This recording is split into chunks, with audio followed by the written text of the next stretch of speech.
Our last positional primer for the 2023 NFL Draft and a look into all of the Buffalo Bills 30 visits is coming your way today on Locked On Bills. You are Locked On Bills, your daily Buffalo Bills podcast. Part of the Locked On Podcast Network, your team every day.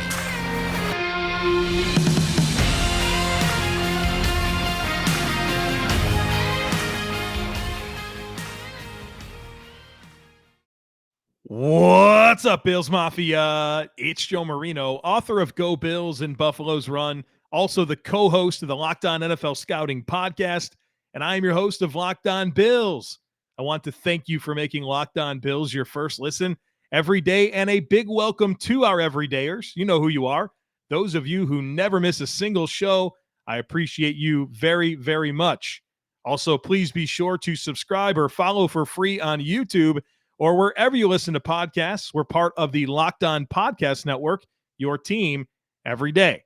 This episode is sponsored by BetterHelp.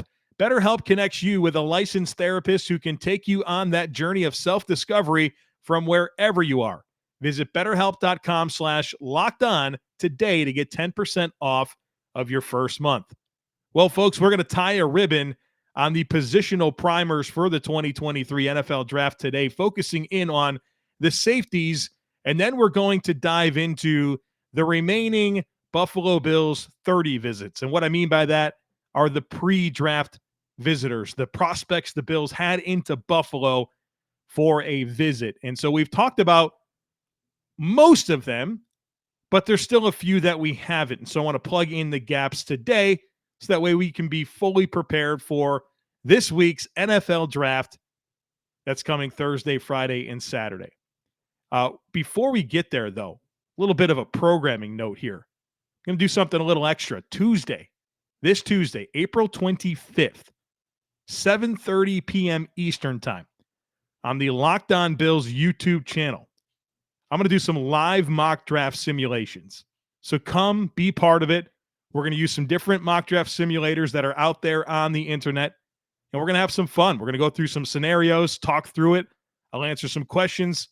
The entire purpose is to do these mock drafts and kind of get you even further inside my brain as to how I'm perceiving this draft, but also just engage with you. I want to have some time where we just talk about what's coming. So please make some plans to join me on Tuesday night, 7:30 p.m. Eastern Time. That's April 25th on the Locked On Bills YouTube channel. So if you're not subscribed to that, make sure that you are, and then hit that bell, and that'll give you the notification when we go live so you won't miss it.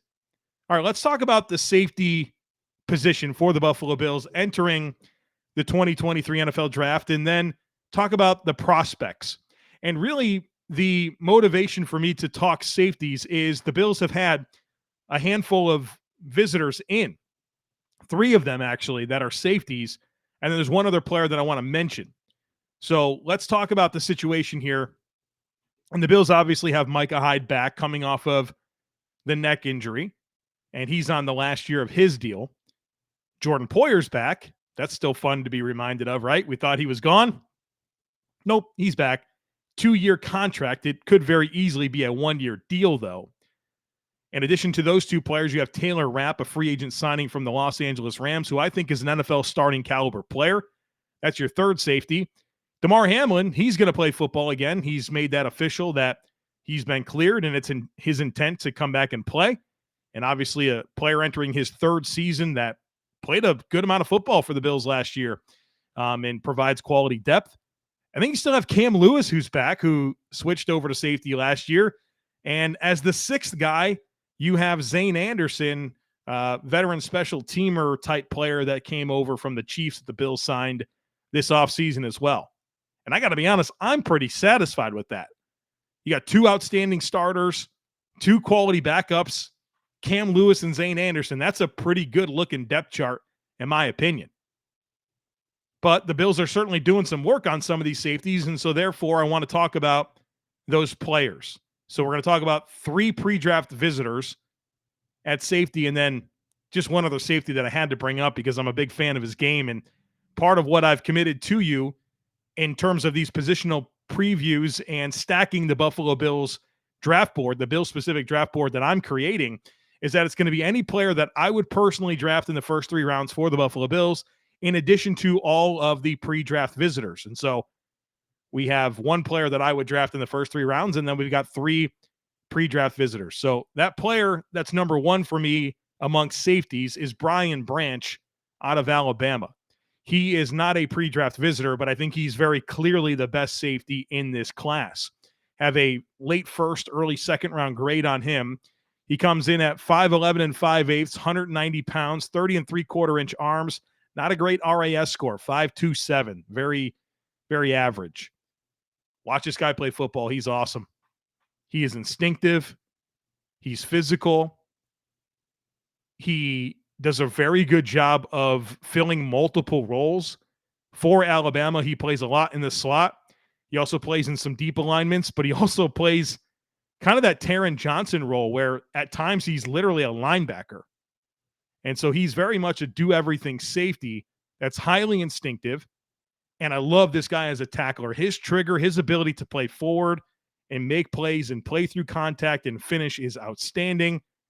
He can find the football. He's smart in coverage. I don't think you're going to want him in a lot of man looks where he's asked to carry receivers vertically, but obviously a very good zone player. I think he's the best safety in the class. I think he should go in the first round. And if he lasts beyond the first round, it shouldn't take too long for him to hear his name called on day 2. So I think he's the best safety in the class, and I had to include him on this preview, but also on my Bill-specific board. Now, the next 3 players that I'm going to talk about are all players that the Bills had in for a pre-draft visit. And that next player, my number 2 safety, is Quan Martin. Also, it goes by his given name, I think, is Jartavius. His nickname is Quan. So Quan Martin out of Illinois. Have a 3rd-round grade on him. 5'11", 194 pounds, 31 in an 1/8 inch arms, and RAS score, an outstanding on our RAS score of a 9.29. You watch Quan Martin play at Illinois, and you'll see he plays a lot in the slot. Very similar in some ways to Brian Branch, where there's some deeper alignments, but a lot of just true slot and nickel play.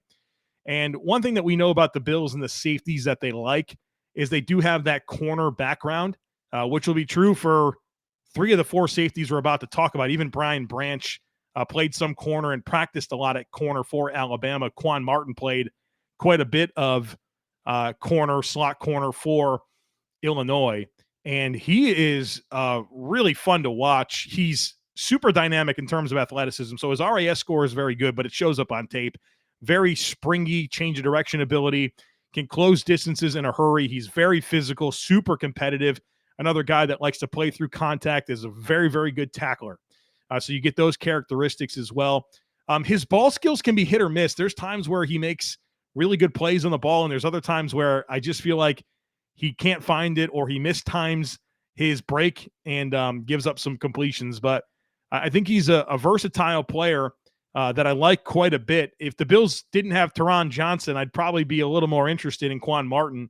But he's a good football player. I don't know what type of role he would fill for the Bills if they were to draft him kind of in the first few rounds. I think any role that you can imagine for him is pretty much claimed. Maybe it's getting ahead of losing Hyde and Poyer, and you think about him as maybe a successor there, but good football player. I just don't see the immediate path for him with the Buffalo Bills. The next guy is Marte Mapu. I guess it's Mapu, Sacramento State. I have a late 3rd, early 4th round grade on him. He's kind of like a linebacker, though. Look at his size here. 6'3", 221 pounds, 33.5 inch arms. Did not have any athletic testing due to injury, and he wasn't invited to the combine. So we don't have an RAS score on him. I imagine it would be very good. But for Sacramento State, he played so many different roles, deep alignments, true linebacker, in the slot. And I think he's probably an oversized safety in the NFL, but probably an outside linebacker in the NFL, maybe in a Matt Milano type role, more of an overhang defender. Can use him out on the hashes and have a bigger bodied guy to help you have size and athleticism on the field, but also somebody that can give you a chance to play downhill a little bit. Good versatile player. I guess if you're talking positionless defenders, you can get excited about Mapu and what he can do for a defense. I think a little bit about what they did. When I say they, I mean Sean McDermott did in Carolina with Shaq Thompson initially, that type of role. So a bit of a sleeper. He, again, wasn't a combine invite, but went to the Senior Bowl, and there was a lot of buzz about him. And, he's had a really good pre-draft process. And so I think he might be the first non-combine guy drafted. And for him in Buffalo, you think about just versatility and developmental upside in a variety of roles. And if the Bills are going to tap into more of a diverse scheme on defense and tap into more simulated pressures, you could see how a player like this could find some use. The last safety that I'll talk about is Jordan Battle out of Alabama, another 30 visit for the Bills. I have a late fourth, early fifth round grade on him. 6'1", 209 pounds, 32-inch arms, RAS score of a 5.9. He's okay. I don't know. I think he's kind of an ordinary player watching him on tape. I liked him more coming out of 2021 than I did coming out of 2022. Physical, he tackles. I don't think he's got much range. I don't think he's super instinctive. Doesn't make a lot of game-changing plays on the ball. I think he's just an ordinary depth safety that'll help you on special teams, give you some physicality, can play in split zone alignments, but I don't think he's an overly dynamic football player. I think he's rosterable and really kind of fits that fourth safety special teams type role for any team and of course for the Buffalo Bills. So we're talking safeties mostly because of the pre-draft visitors that the Bills have brought in, and there being 3 of them, and then me just wanting to talk about Brian Branch as well as my top guy at the position. And so in the coming segments, we're going to recap who the Bills have brought in for pre-draft visits and then talk about anybody they haven't discussed yet on the podcast. But before we get there, I need to tell you about BetterHelp, who is the sponsor of today's podcast. Getting to know yourself can be a lifelong process, especially because we're always growing and changing. I was just talking actually with my 18-year-old niece the other day about how differently I saw things at her age at 18 compared to 25 and even 30 years old. And therapy is all about deepening your self-awareness and understanding, because sometimes we don't know what we want or why we react the way that we do until we talk things through. BetterHelp connects you with a licensed therapist who can take you on that journey of self-discovery from wherever you are. If you're thinking of starting therapy, give BetterHelp a try. It's entirely online, designed to be convenient, flexible, and suited for your schedule. You just have to fill out a brief questionnaire to get matched with a licensed therapist, and you can switch therapists at any time for no additional charge. You can discover your potential with BetterHelp. Visit BetterHelp.com/lockedon today to get 10% off your first month. That's BetterHelp, HELP.com/lockedon.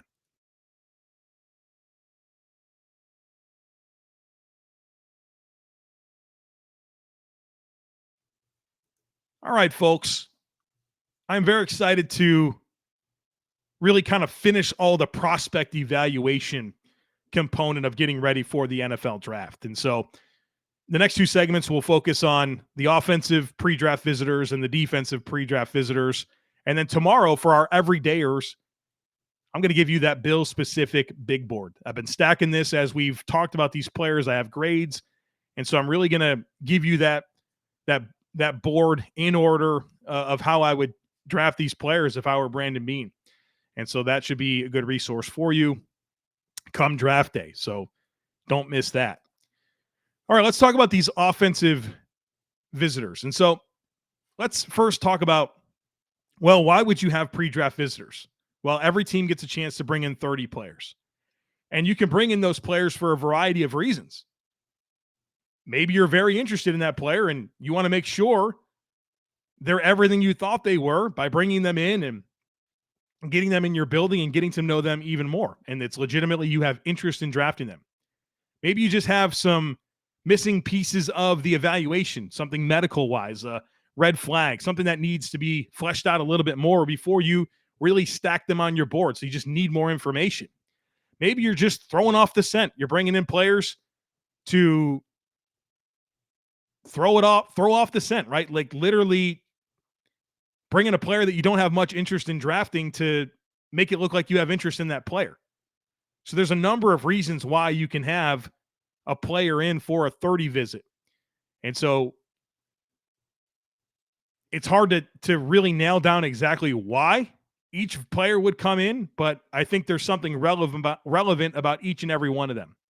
And so for the Bills offensively, we've talked about all but three of the pre-draft visitors. We've already covered interior offensive lineman Joe Tippmann from Wisconsin, interior offensive lineman Osiris Torrance from Florida, offensive tackle Darnell Wright from Tennessee, two running backs, Zach Charbonnet from UCLA, Kendre Miller from TCU, a couple of tight ends, Darnell Washington out of Georgia, Luke Musgrave from Oregon State, and receivers Jordan Addison, USC, Zay Flowers, Boston College, Jackson Smith and Jigba, Ohio State, and Jalen Hyatt, Tennessee.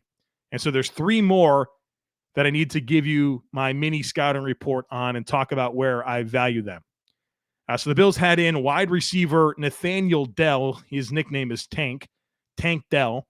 I grade him in the late 4th round, early 5th round type range. He's 5'8" and 3/8, 165 pounds, so he's very small, 30.5-inch arms, and he's not that dynamic in terms of athleticism. His RAS score comes in at a 5.82, very average. So small and average athleticism. I know he's got a lot of fans out there, and it's easy to look at some of those Senior Bowl highlights and like him. It's easy to look at his highlights and like him. But I think when you really kind of dig into the skill set and watch him on a snap-to-snap basis, you realize just how manufactured so much of his production was. I mean, everything's from the slot.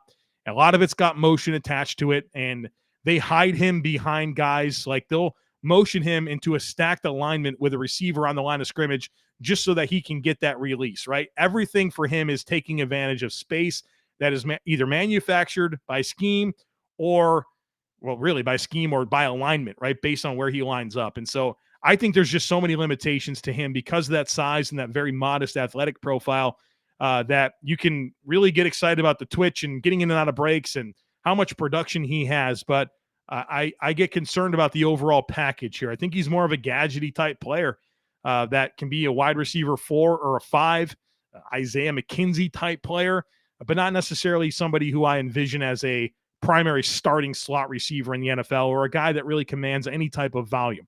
So did a little punt returning this past year, which helps his value. He's a little bit older, 24 years old. He'll turn 24 years old in October. And so there's just enough.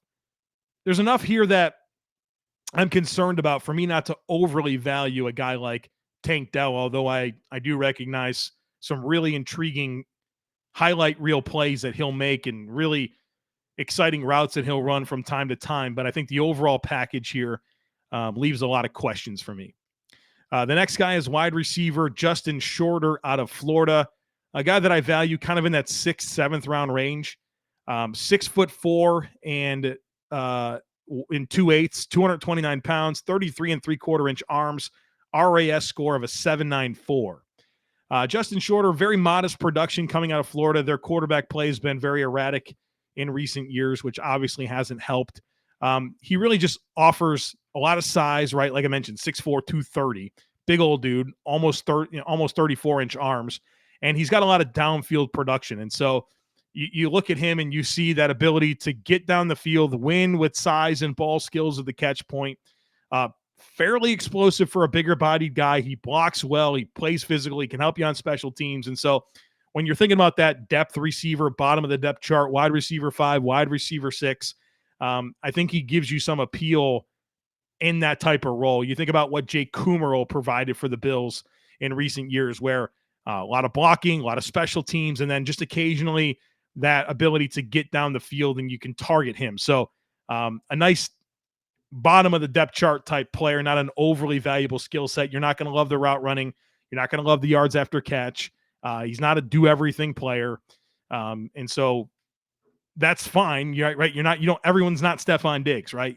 You need depth players that can fill roles. And I can imagine roles for a guy like Justin Shorter. It's just not overly valuable. And I really don't think about him until the middle to late day 3 portion of the draft.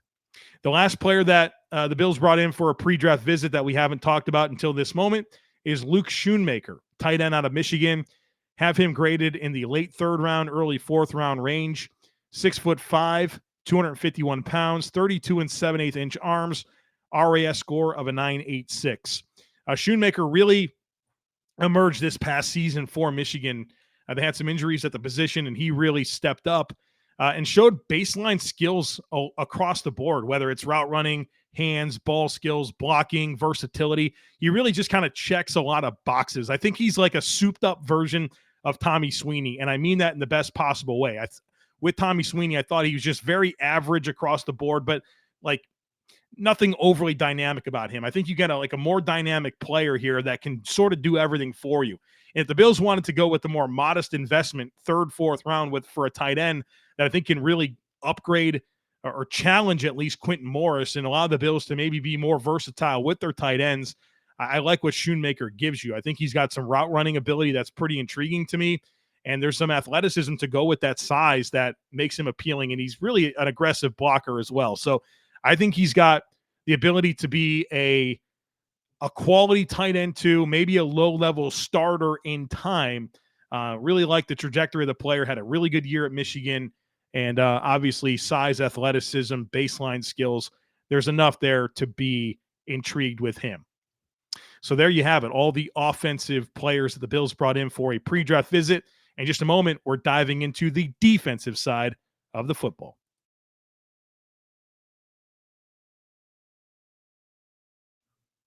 All right, so let's get into those defensive players that the Bills brought in for a pre-draft visit. We've already covered a good amount of them. We talked about edge Will McDonald from Iowa State, a couple of defensive tackles, Mozzie Smith out of Michigan, Gervin Dexter from Florida. And then we just talked about the safeties, Quan Martin, Illinois, Marte Mapu, Sacramento State, Jordan Battle from Alabama.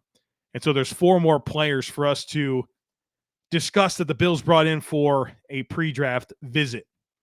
Let's start with edge rusher Byron Young, Tennessee. Have a late third round, early fourth round grade on him. He's 6'2 and 3/8, 250 pounds, 32.5-inch arms, an RAS score of a 9.22. A super good story here. Came out of high school, went to community college, was kind of overlooked. The season was canceled where he was playing JUCO. He was working in retail management and put out some practice clips, and they went viral, and he started getting offers from all these SEC schools.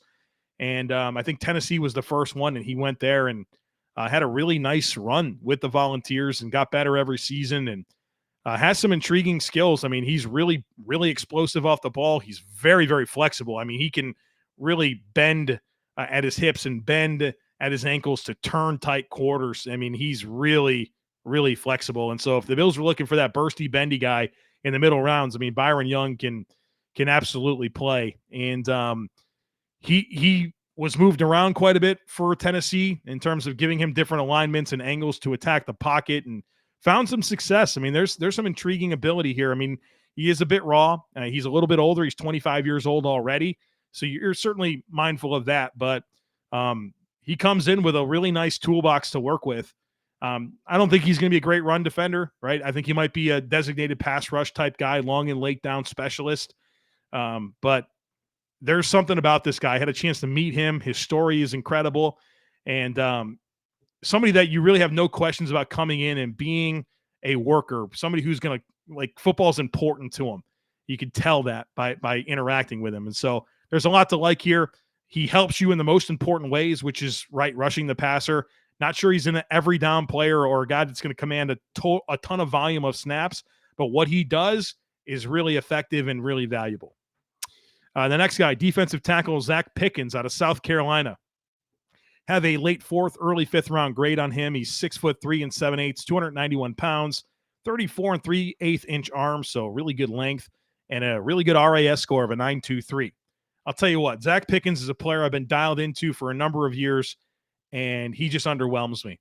He came to South Carolina with a very high recruiting pedigree, right?